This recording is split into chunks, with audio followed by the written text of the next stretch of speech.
This week on Sports Night in Auburn, Auburn football went from catching fire to ice cold on Saturday at Jordan.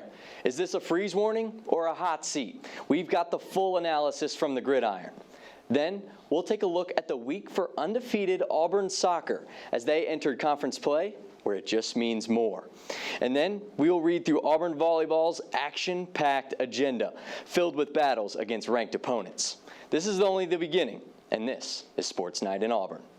Auburn, Alabama, the best atmosphere in all of college sports. He drives and slips. Welcome to Sports Night in Auburn. Going deep to the left. Welcome to Sports Night in Auburn. Sideline. Going to the end zone. Welcome to Sports Night in Auburn. And welcome back to Sports Night in Auburn.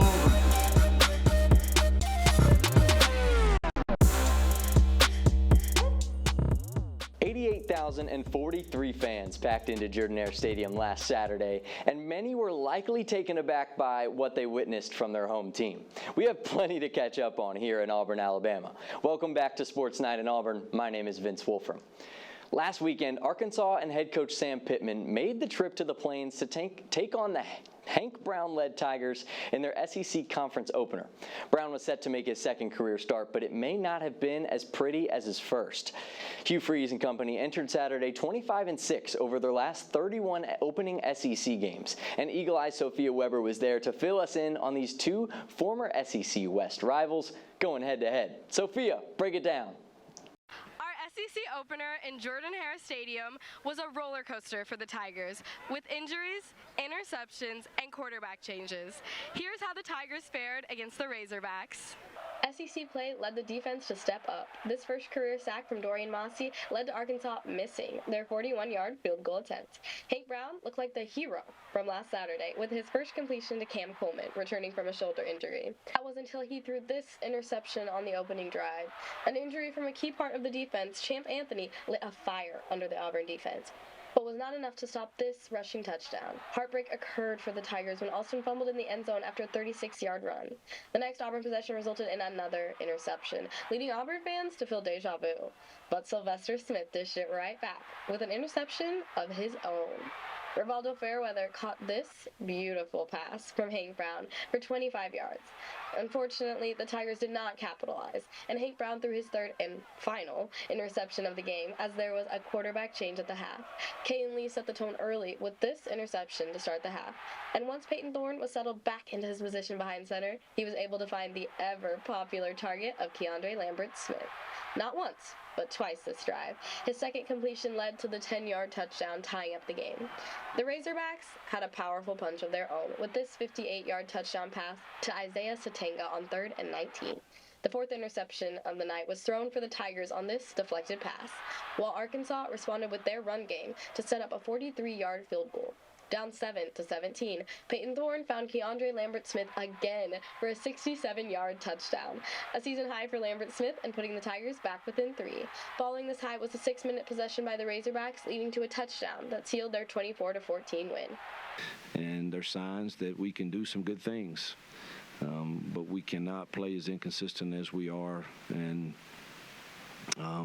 that's getting really, really frustrating. For Eagle Eye TV, I'm Sophia Weber. Sophia, thank you. Coach Hugh Freeze and Keandre Lambert-Smith, they spoke to the media today about what is going to happen for Auburn against Oklahoma in Week 5.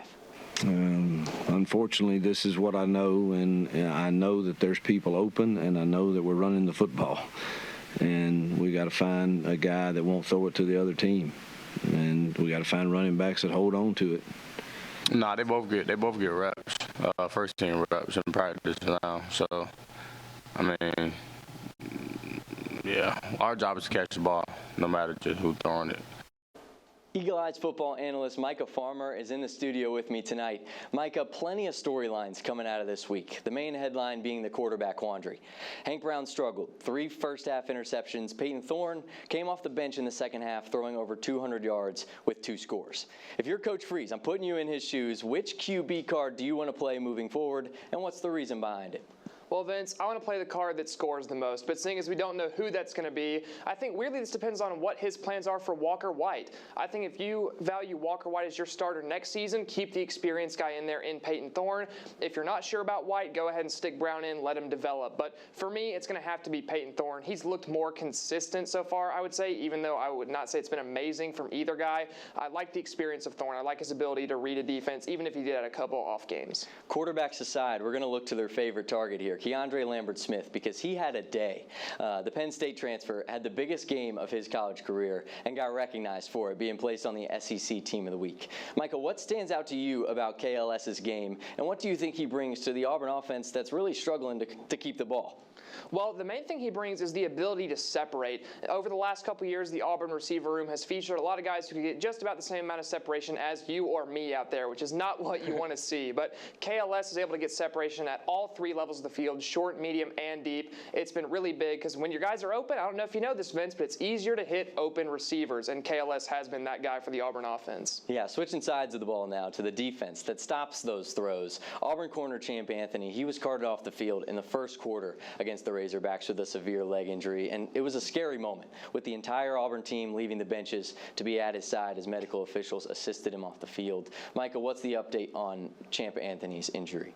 Well, it is a compound leg fracture, as you feared watching it on the field. Obviously did not look good at all. Great to see him be able to get carted off the field, though, and according to Hugh Freeze, did have successful surgery, so great to see him on the road to recovery. Yeah, prayers up to Anthony. And as Auburn looks to get back on track this week, the slate does not get much easier. This week, Auburn has Oklahoma on deck for the first time as conference foes. The Tigers have only ever played the Sooners in bowl games in the postseason, and they are 0-2. Oklahoma is coming off a primetime loss to now number 5 ranked Tennessee in Norman. So a lot of pointers from that game for Brent Venables and Boomer Sooner. Michael, who are some guys that you think could make a big difference against Auburn?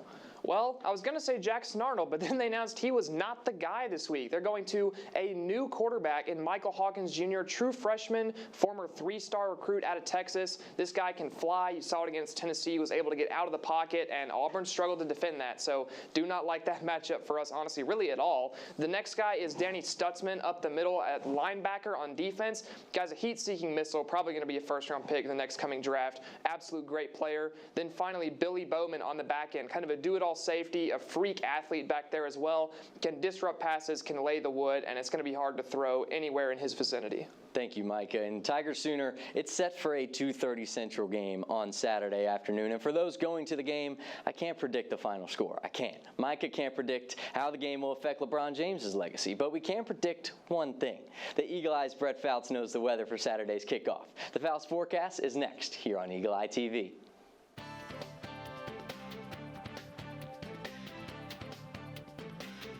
Good evening. I'm your weatherman, Brett Fouts. Let's get into the weather forecast for Auburn sports this week. Starting off on Saturday, the Tigers will be taking on Oklahoma in Jordan-Hare Stadium, and it looks like Tropical Storm Helen will have already run her course by the time kickoff arrives. Only a 10% chance of rain for the 2:30 kickoff, and with the high of 81 degrees, weather should be pristine for the SEC matchup. Winds and clouds shouldn't factor too much into the game, as the wind will only be about 5 miles per hour and cloud coverage should be minimal. Altogether, Saturday is shaping up to be a great one to go support Auburn in the most high-profile home game of the year. Also happening on the Plains this week, the Auburn soccer team continues conference play, starting with a road trip to College Station on Thursday.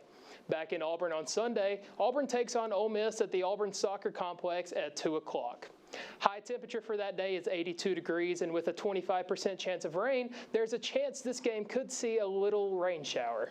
Lastly, the Auburn Equestrian team has their season opening meet this Friday at the Auburn Equestrian Center against TCU at 3 o'clock. There will likely be some rain showers in the morning on Friday, but that is expected to clear up in the afternoon in time for the meet. Temperatures look to be in the 70s that afternoon, so it'd be a great opportunity to go support the most successful equestrian program in the country. That's all the time I have for you today. For Eagle Eye TV, I'm Brett Fouts, War Eagle.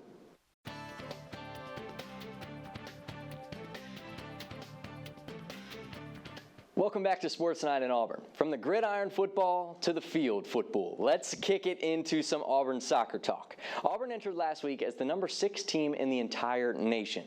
After their 2-0 win over Old Dominion, the Soccer Tigers recorded their 8th straight shutout victory and were looking to go full speed ahead into SEC play. Eagle Eye's Maddie Baughn joins me now. She was at the conference opener. Maddie, what you got? Thanks, Vince. Last Thursday, undefeated Auburn soccer opened conference play against the Vanderbilt Commodores. I was at the game. Here's my recap. Auburn Tigers opened up SEC conference play at home against the Vanderbilt Commodores. Going into this game, the Tigers were ranked 6th in the nation and were still yet to concede a goal despite having played 8 games already. Meanwhile, Vanderbilt only conceded 1 goal on the season against St. Mary's, and the Commodores hoped they could leave Auburn with 3 points and a win. Auburn's offense had a slow start, so 5th-year Maddie Prohaska seeked to charge up the Auburn defense and added another save to her 10 on the year. However, this was not enough to keep the aggressive Vanderbilt team at bay. A goal by Vanderbilt's Rachel Dureski put the Commodores up 1 and marked Auburn's first conceded goal of the year. Towards the end of the first half, the Tigers were able to match this pace with a goal from Dylan Driver, followed by another goal from Sydney Thibodeau. That put the Tigers up 2-1 at halftime. The second half began, and with goalkeeper Kate Devine in for Vanderbilt, Auburn was unable to put up any more shots into the back of the net. On the other end, after several shot attempts from Vanderbilt, midfielder Abby Brighton scored a goal with 12 minutes left in the game. Both teams finished the game unable to net a third goal, with the final score being 2-2. Auburn's next game will be on Sunday against Florida, as the Tigers still seek their first conference win at home. After their first draw of the season, the Lady Tigers look to bounce back and get their first SEC win against the Florida Gators at home. Eagle Eye's Graham Bauer was at the game. Let's check out his recap. On September 22nd, the Auburn Tigers went head-to-head against the Florida Gators for their second SEC matchup of the season. Going into the game, the Auburn Tigers were 8-0-1 after tying Vanderbilt 2-2, that being the first game they had conceded a goal in all season. On the other hand, the Florida Gators were 3-1-5 coming into this game after a 0-0 tie to Kentucky. As the game started off, there was a consistent change in possession, with each team playing very good defense. For the Auburn Tigers, Erin Houston was a lockdown defender, clearing the ball, staying aggressive, and doing her job on the back half of the field. With such great defense, it limited the Gators to only 7 total shots on goal, and 2 of which were saved by Auburn goalie Maddie Prohaska. With the ball being cleared out quickly, it allowed the Tigers to create momentum, and after a penalty was called, the Tigers were given a free kick that they capitalized off of. Once the ball was crossed in and received towards the middle of the goal, there was a small pile-up, and then all of a sudden Jordan Crosby struck the ball into the back of the net, setting the Tigers up 1-0. Unfortunately, the Tigers had 7 offside penalties called this game, which set back some of their momentum and prevented them from extending the lead, which gave the Gators hope. And with about 15 seconds left in the game, the Gators had a chance to tie it. They had a corner kick which set up the Gators with a shot that ricocheted off the crossbar, which was then recovered by the Auburn Tigers, securing the ball and taking home the W, with a score of 1-0. Now moving on with a record of 9-0-1 for the season. I'm Graham Bauer with Eagle Eye TV. Coming up, the Tigers have more SEC play. They will travel to Aggieland to take on Texas A&M on Thursday, and then will be back home Sunday to compete against the Ole Miss Rebels. Now on to Jaden for the Dig on Volleyball. Auburn volleyball swept their competition this past weekend as they traveled to Birmingham to compete in the Alabama Showdown. On Thursday, the Tigers defeated Samford in 4 sets behind Lauren Dreve's 3rd double-double of the season. Auburn then pulled out the broomsticks on Friday as they swept UAB in 3 straight sets behind a monster 8 blocks from Grace Havlicek and 16 kills from Madison Shear. Finally, on Saturday, the Tigers would compete in the Alabama Showdown trifecta as they defeated South Alabama and finished 3-0 on the weekend. Volleyball has a huge week in store as they begin SEC play on Friday against Kentucky in Neville Arena. That game will be a late-night battle as the first serve isn't until 8 p.m. Then on Sunday, the Orange and Blue will face Alabama in the Volleyball Iron Bowl at 4 p.m. Let's hear what head coach Brent Crouch had to say about getting into SEC play. We're in a great spot heading into conference play, and we'll see where we end up, but we're certainly on track to make the NCAA tournament again, which should be the 3rd time in a row, and that'll obviously help recruiting going forward. And anyway, we're in a good spot. We're in a great spot, actually. Jaden, Coach Crouch seems confident going into the conference schedule, which is always a good thing for Auburn volleyball. A lot of action on the court for volleyball this week, but there was plenty of off-the-court news from the NBA. Free agency and trade deadlines were changed forever because of this man, ESPN's Adrian Wojnarowski. The biggest Woj bomb of his career came last week when he announced his retirement from ESPN, and that his next role will be the GM of the St. Bonaventure basketball program. Today's first trivia question is going to test how wise you are about Woj. Adrian Wojnarowski's last Woj bomb was for which former Auburn player? A. Chuma Okeke, B. JT Thor, C. Isaac Okoro, or D. Jabari Smith? Reply in the comments now with your answer, and we will have the correct response when we get back.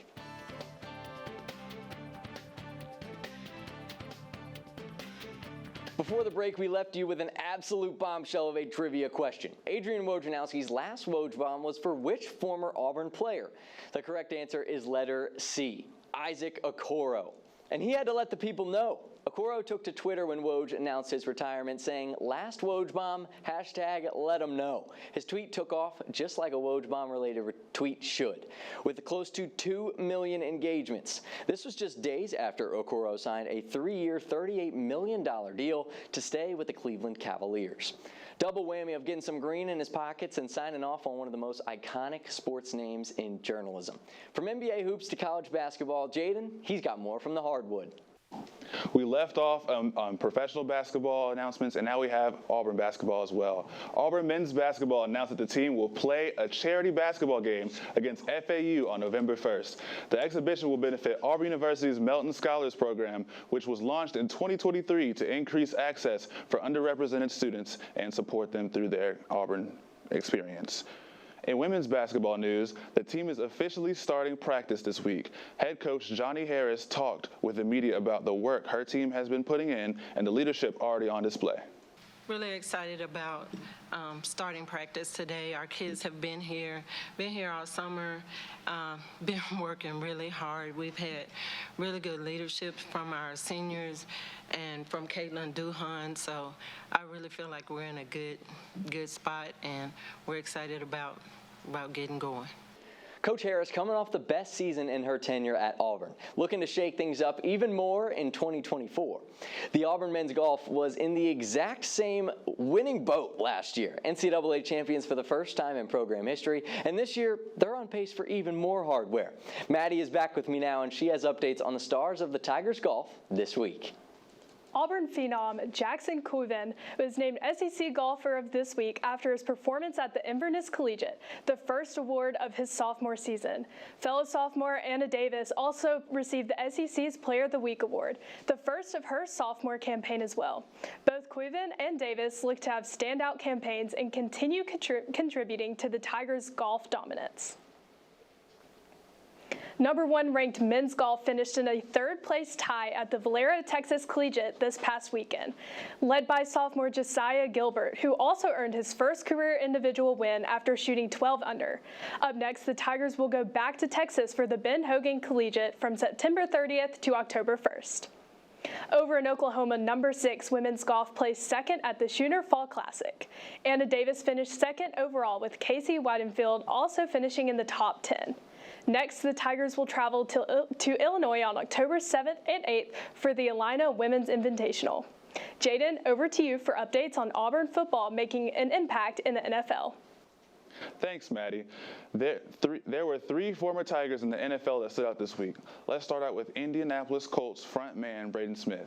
The offensive tackle was the second highest graded on the team with an 84.0. He was only behind rookie Leatu Latu, who had 85.1 for week 3. Then over in the Maha City, rookie quarterback Bo Nix led the Broncos to their first win of the season. He threw for 216 yards and rushed for this touchdown shown here. He is also nominated for the Pepsi Rookie of the Week. And finally, second-year Seahawk Derek Hall had a monster game against the Miami Dolphins. He had 5 total tackles, 4 quarterback hits, and 2 sacks, and 1 tackle for loss. He even was presented with the game ball by head coach Mike McDonald in the locker room. Derek Hall still causing damage, and from 3 former Tigers producing in the pros to 3 Tigers that are on the move. Woj's NFL replacement, Micah Farmer, is still with us. Mini Woj, tell us about the roster changes for some former Auburn studs this week in the NFL, because there was a good bit of that. Thanks, Vince. The first one up is edge rusher Carl Lawson, who was brought up to the active roster for the Dallas Cowboys, so we'll see if he can do anything off the edge in Jerry World. Second, former undrafted free agent receiver Shedrick Jackson of the Bengals was cut, but does have a tryout coming up with the New England Patriots. And then finally, former linebacker and edge rusher Iku Leota, who was also an undrafted free agent, has been sent down to the Carolina Panthers practice squad. Those are your 3 transactions for this week, and now I will send it back over to Vince at the desk. Thank you, Micah. Those guys are stars, and it seems like yesterday those group of players were just arriving at Auburn, and now they're taking on the best of the best in the NFL. Another great group that will be making its way to the Plains this weekend is that of SEC Nation. We have more on the SEC Network's best traveling program in just a minute, but first, it's time for an SEC Nation television tidbit of trivia. How many times has SEC Nation come to Auburn since the first show aired in 2014? A, 6, B, 8, C, 10, or D, 12? We will have the answer when we come back. This is Sports Night in Auburn.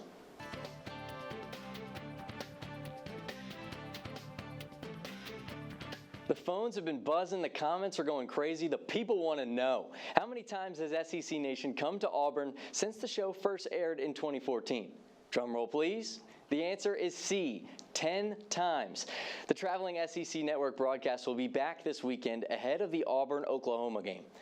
The team of Laura Rutledge, Tim Tebow, Roman Harper, Jordan Rogers, Paul Feinbaum, Marty Smith, and Ryan McGee will be live Saturday morning previewing all things SEC football.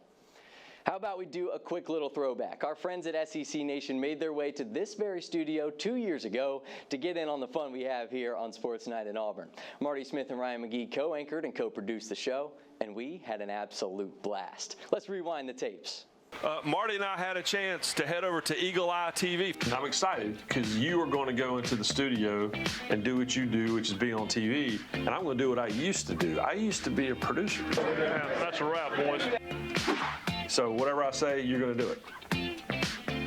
Pray for me. Yeah. And welcome back to Sports Night in Auburn. Set the record for most blocks in a 4-game match. You get blocked on social media. But I get blocked on social media all the time, so I'm used to getting. How about just put War Damn Eagle right across the back shoulders? Well, the best thing I think that they should do, they just put War Damn Eagle right across the back. Hey, Jakai, did your granddad play here? Jakai, I couldn't help but notice your last name. Did your grandfather, Shaquille, play here? Oh, don't say grandfather. He's bigger than you. He's not your grandfather? Shaquille's a wonderful, wonderful person, and his neck is bigger than my waist. Y'all know who Ryan McGee is? Do you know who Ryan McGee is? I don't. You're watching Sports Night in Auburn.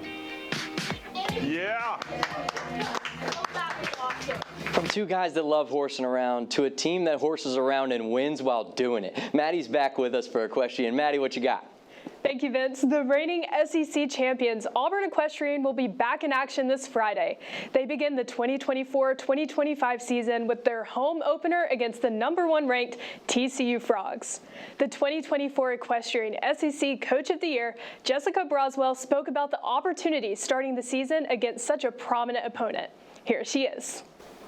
We are very excited and looking forward to opening our season on Friday, 3 p.m. at the Equestrian Center here in Auburn against TCU. They are coming in as the #1 ranked team. They won a big meet last week. They were the runner-up last year at the national championship. So a tough way to open, but presents a huge opportunity. And that's what we've been talking to our team about is taking advantage of that opportunity to kickstart the year and give us a good idea of where we are, what we need to do to continue to improve. And we have an opportunity to knock off the #1 team right out of the gate. There's no women's tennis this week, but in men's tennis news, 3 athletes qualified for the ITA All-American Championships in Tulsa, Oklahoma. Billy Blades, Nicholas Hang, and Will Nolan will all play for their first bids available in this season's NCAA Singles and Doubles Championship.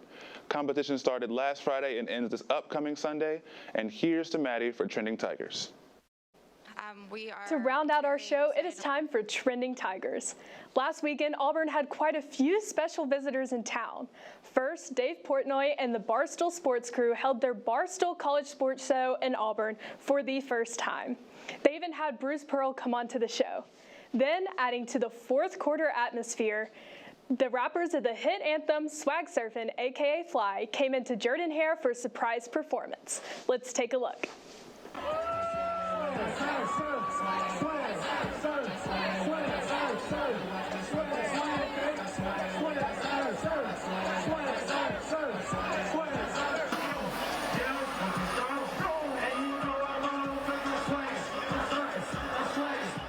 And that is how we are going to ride out this episode. Be sure to follow our Instagram at EagleEyeTV_sports and our Twitter at EETV_sports. For Maddie, Jaden, Micah, I'm Vince Wolfram. This has been Sports Night in Auburn. Good night and War Eagle.